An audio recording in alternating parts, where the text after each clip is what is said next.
something like teaching to become a forester. So it was like course or studying or some other system. And from 1951 it's like a technical school. So we have a long history. You can see some very old pictures from the most from the forest, but also from the Og það 4 ára nám á framhaldsskólastigi. Gríðarlega flókið og margt sem að krakkarnir að læra. Við ætlum bara að taka þetta heima eða ekki. Við erum að læra meira heldur en jafnvel í háskólanáminu heima. Ýmislegt. Nemendur pólska skótækniskólans Technikum Lesznie Białowieża geta aldeilis verið stoltir af sínu námi og aðstöðunni.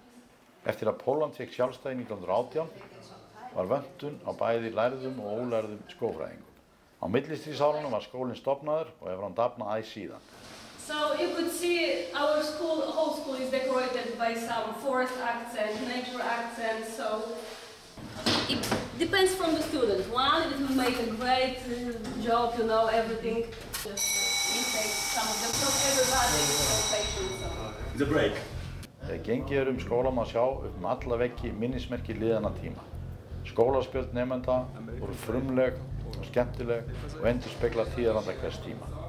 Hver árgangur skilur af sér svona skilti eða árgangsspjaldi eins og þessu hérna og það alltaf nýtt og nýtt lúk á því.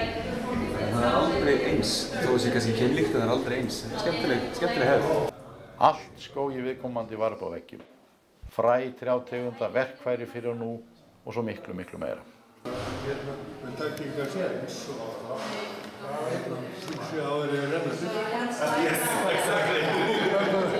Að ganga skóla var eins og vera á safni, nema hvað flestir gestanna virtust eins klæddir.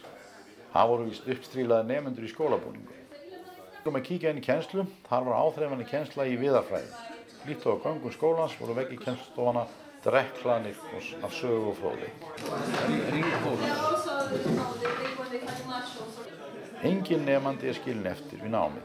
Þeir sem standa sig miður í einhverjum greinum fá aukakennslu svo þið getið haldið áætlun. Pieces of trees and they recognizing them in the class. Then they can stay in the class to learn how to recognize this what is characteristic in every tree. Kortafræði mikilvægt fag fyrir umsjónarmenn skóga. Henni var gerð góð skil. En svo spurning hvort hópurinn hafði átt að segja þessu. Þetta tegundirnar. Þetta var skógafræði.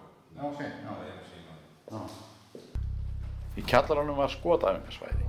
Nemendur læra meðferð skotvopna og geta æft sig í sérhæfðu herbyggi. Bjarnand Eirík var boðið að halda fyrirlestur Ísland og skógrækt þar sem allir nemendur skólans komu og hlýddu á andaktur. This is a map of Iceland, and Iceland is a very mountainous country, and all from around Iceland, each dot represents one person that is in this room. Technikum Lesznie Białowieża skóli sem við getum lært mikið af. Við upplifðum nemendurna sem ánægða og fengum nasaþef af náminu. Þetta skóli sem að stórlega mæla með, svo lengi sem að kann pólsku.